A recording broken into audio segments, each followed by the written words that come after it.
السلام عليكم ورحمة الله وبركاته. اهلا بكم في فيديو جديد.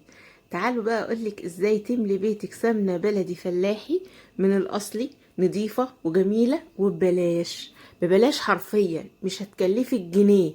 تملي بيتك سمنة بلدي من غير ولا جنيه زيادة، مش هتدفعي فيها جنيه واحد. هنحسب في الاخر الفيديو السمنة ديت كلفت ازاي او اتعملت ازاي، وهتكتشفي ان السمنة دي ببلاش. اكتر من نص كيلو زبدة ببلاش، تقدري بقى تعمليها كل اسبوع نفس الكمية دي، هتملي بيتك خير فعليا. ولا هتحتاجي بقى ولا تجيبي سمنة صناعي ولا زيت صناعي ولا الحاجات دي كلها. وهثبتلك بالدليل انها هتكلفك ولا مليم، مش هتكلفي ولا جنيه.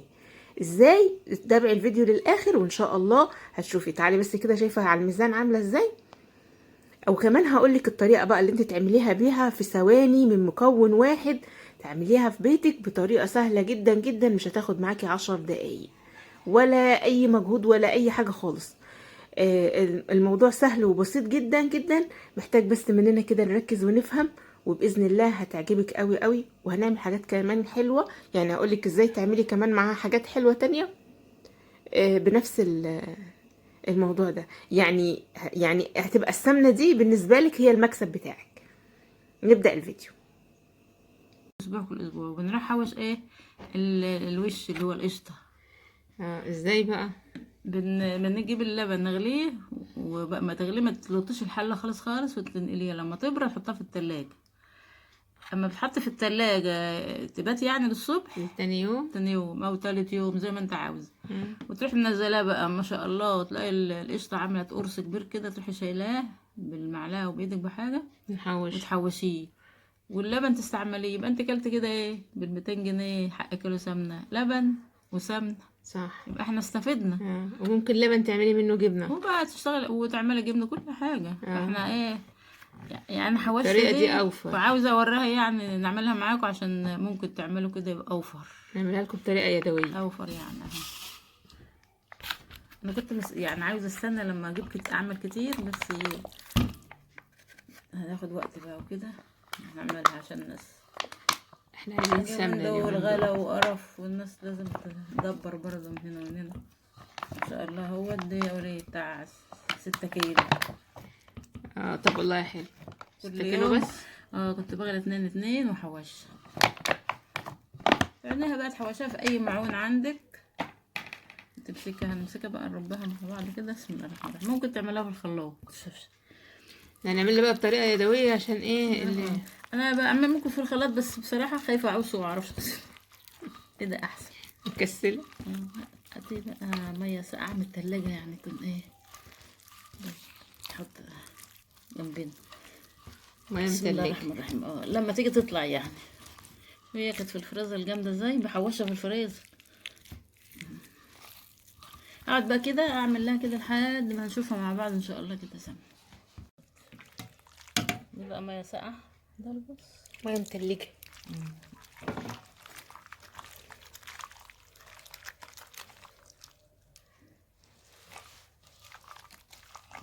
الحر مخليها ايه. ايوه والنبي،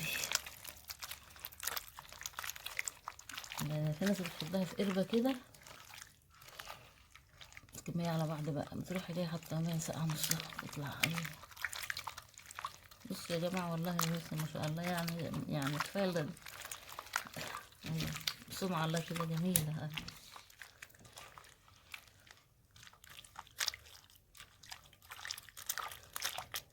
بس بقى ما عملناش حاجة غير نعمل نلف بإيدينا وخلاص. ما شاء الله. نعصرها باللبن براحتك. طبعا. مية ساقعة دي فيه. ما انا ما لقيتش ميه ساقعة. شفشق هات شفشق. لا ما شاء الله.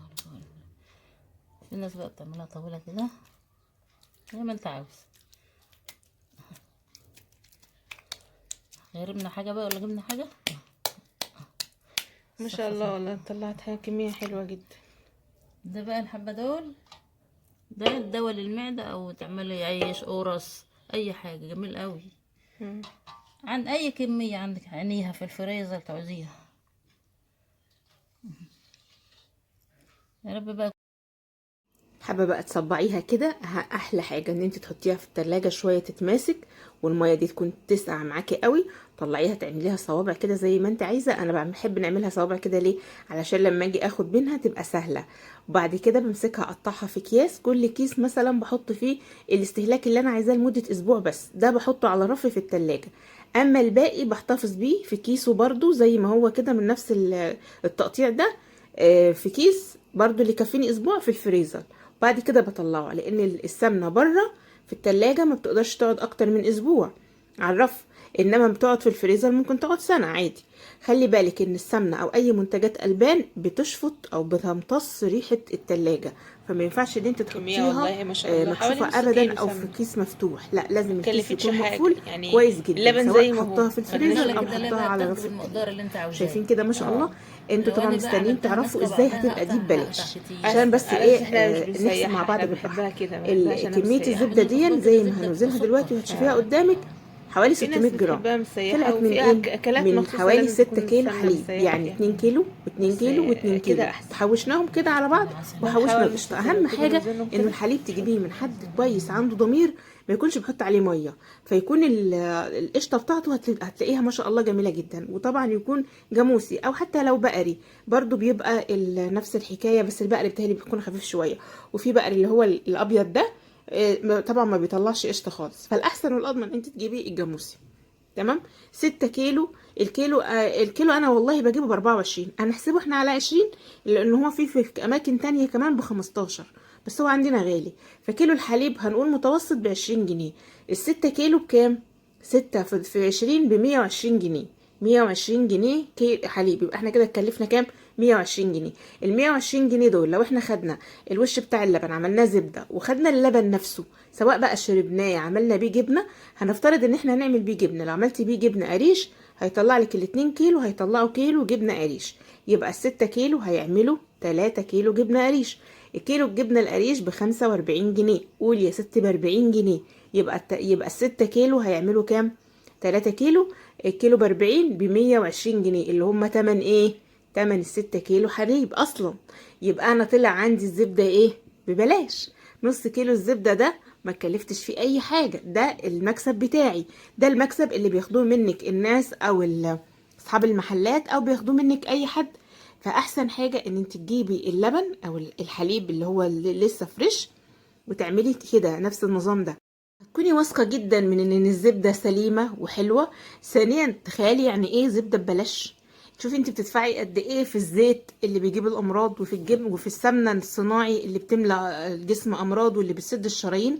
هتطلع معاكي زبده بلدي فلاحي عظمه.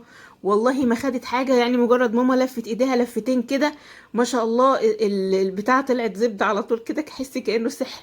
يعني في ناس بتعملها في خلاط مش محتاجه حتى خلاط، لا ده بايديكي وفي ثواني، ما اخدتش مجهود خالص خالص.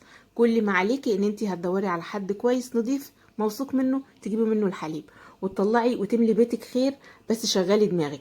عايزين بقى نعمل فيديو نعمل بيه الجبن او انواع جبن. على فكره ممكن نعمل انواع جبن كتيره جميله جدا من نفس الحليب اللي بيطلع من بعد القشطه دي، عشان الناس اللي بتقول لا ان الجبنه القريش مش هينفع تتعمل من لبن متاخد منه القشطه بتاعته او لبن اتغلى. لا، انا عامله جبنه قريش على القناه هنا، كانت خطيره وفي منتهى الروعه. عارفين اللي هي اصلا بيقولوا عليها اللبنه في لبنان وفي الشام، بيقولوا عليها اللبنه. هي دي، ودي اروع مليون مره كمان من الجبنه القريش اللي ولادك مش بيحبوا ياكلوها. ده انت هتطلعي جبنه احلى مليون مره من الجبنه القريش. لو عايزاها اكتبي لي في التعليقات وانا هحط لك الرابط بتاعها. فعشان كده ما رضيتش اعملها عشان ما اطولش الفيديو عليكم، لان انا عاملاها قبل كده من لبن من حليب مغلي عادي ومتاخد الوش بتاعه عادي. لو عجبكم الفيديو لازم تعملوا لنا لايك وتشتركوا